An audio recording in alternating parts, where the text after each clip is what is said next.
जब ये तस्वीर मैंने सोशल मीडिया पर देखी कि मस्जिदों पर ये त्रिपाल ढकी गई है क्योंकि होली का त्योहार है, तो मेरा सर जो है वो शर्मिंदगी से नीचे झुक गया।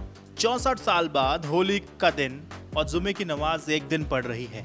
दो खूबसूरत त्योहारों का ये मिलन हो रहा है और यहाँ पर स्थिति यहाँ पर टकराव की बना दी गई है। मस्जिदों को ढक दिया गया है। क्या मैसेज बन रहा है कि योगी सरकार में मुसलमान खतरे में है? मैसेज तो कई बन रहे हैं, लेकिन मैं आपको बता दूं कि इस त्रिपाल से कहां कितनी कितनी मस्जिदों को ढका गया है, तो आपको समझ के बड़ी हैरानी होगी। कहा जा रहा है कि विवाद ना बढ़े ना, इसलिए सब किया जा रहा है। होली का रंग मस्जिद पे ना पड़ेगा तो अपवित्र हो जाएगा। भाई साहब, ये लॉजिक ही मुझे समझ में नहीं आएगा। ये मैं क्यों कह रहा हूं, समझ में आ जाएगा। लेकिन एक फिगर मैं आपको देना चाहता हूं। यूपी के संभल, अलीगढ़, बरेली, शाहजहांपुर समेत कई जिलों में मस्जिदें हैं वो ढकी गई हैं। शाहजहांपुर में तकरीबन 67 मस्जिदें हैं, उनको ढक दिया गया है। संभल में कम से कम 10 मस्जिदों को ढका जा चुका है। दूसरे शहरों में ऐसी खबरें लगातार आ रही हैं। मस्जिदें ढक दीजिए और विवाद शांत हो जाएगा। क्या एक बहुत बड़ी खाई नहीं खड़ी की जा रही? ये सवाल मेरे मन में स्वतः आ गया और आपके मन में तुरंत आना चाहिए। इस तस्वीर को देखने के बाद एक बात बिल्कुल साफ हो गई कि एक मैसेज तो ये बन गया कि योगी जी के राज में मुसलमान सुरक्षित नहीं है। दूसरा ये मैसेज बना कि मुसलमान अपने त्योहारों को हिंदुओं से अलग रखना चाहता है। कल हिंदू बोलेंगे हम मुसलमानों से त्योहार अपना अलग रखना चाहते हैं, हमारी भी मंदिरों को ढकना शुरू कर दीजिए। यानी कि होली के रंग से खुद को मुसलमान बचाना चाहते हैं कि होली का रंग उनको अपवित्र कर देगा। इन बातों का कोई सर पैर नहीं है।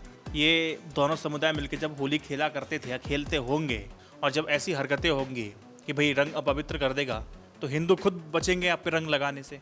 हिंदू आपको रंग नहीं लगाएगा कि कहीं बुरा ना मान जाए। तो ऐसे त्रिपाल डालने से हिंदू और मुस्लिम में खाई को लंबा चौड़ा करना ही हो रहा है, इसमें और कोई फायदा नहीं हो रहा है। एक चीज मुझे ये समझ में आई। दूसरी बात, जब इस त्रिपाल को देखता हूं तो ये लगता है कि एक मैसेज बनाने की कोशिश की जा रही है कि मुसलमानों को रंग पसंद नहीं है, त्रिपाल डाल दीजिए। ये फैसला लॉजिकल नहीं लगता है।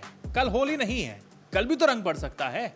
आप तो सामने वाले के लिए पता नहीं क्या दिशा निर्देश दे रहे हैं, मेरे समझ के बरे हैं। यानी कि होली के दिन रंग ना पड़े और हर दिन 364 दिन रंग पड़ता रहे।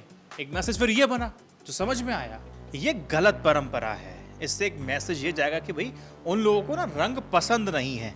तो पता है असामाजिक तत्व क्या करेंगे? वो और छेड़ेंगे।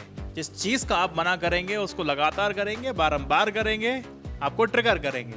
आज ये होली वाले दिन हुआ, फिर हिंदू बोलने लगेंगे कि भैया देखिए, जब हमारा त्योहार आता है तो अपनी मस्जिदों को ढक लेते हैं, ये कहते हैं कि अपवित्र हो जाएगा।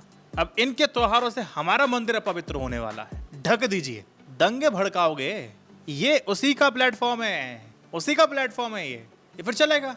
अब सवाल ये है, ऐसा अजीब और गरीब आदेश दिया तो दिया किसने? उत्तर प्रदेश सरकार की तरफ से इस संबंध में कोई भी फरमान जारी नहीं किया गया, वो मैंने देख लिया। फिर संभल के डीएम का बयान देखा तो वो कहते हैं कि वहाँ के जो संभल के जो मुसलमान हैं वो इकट्ठा हुए और उन्होंने तय किया कि हम मस्जिदों को ढकेंगे, और हमने ढक दिया। मीडिया में डीएम संभल की तरफ से कहा गया कि हमने कहीं कुछ नहीं बोला कि इसको ढक दिया जाए, कि इसको ढक लीजिए। ऐसा हमने कहीं कोई आदेश नहीं दिया है, ये इन्होंने अपने आप ही किया है।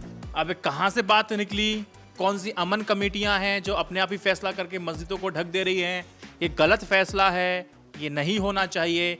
शरारती तत्वों को ये और आपने मौका दे दिया, फिर मौका दे दिया। इस तरह की चीजें देश में सौहार्द नहीं है, ये राजनीतिक आकाओं के लिए तो समझो अमृत का काम कर जाएंगे, अमृत का काम। अब आप मुझे बताइए, जब ये तस्वीर आपने देखी तो क्या लगा? कमेंट सेक्शन बताइए। चलिए हम आपकी बात सुनेंगे। 64 साल बाद होली और जुमे की नमाज एक दिन पड़ रही है, दो त्योहारों का मिलन उस रूप में देखना चाहिए था। आपने तो खाई बना के रख दी। शेम। मैं सिर्फ यही कहूंगा, गलती इसमें किसकी है? मैं सिर्फ एक ही चीज बोलूंगा, गलती है किसकी, विफलता है किसकी? या आप मुझे कमेंट सेक्शन बताइए। इस फोटो को देख के आपके दिमाग में क्या आया, ये भी मुझे कमेंट सेक्शन बताइए। इस वीडियो को 3 व्हाट्सएप ग्रुप पे शेयर कीजिए। जय Hind, Vande Mataram, stay updated, stay educated, सत्यमेव जयते। नमस्कार।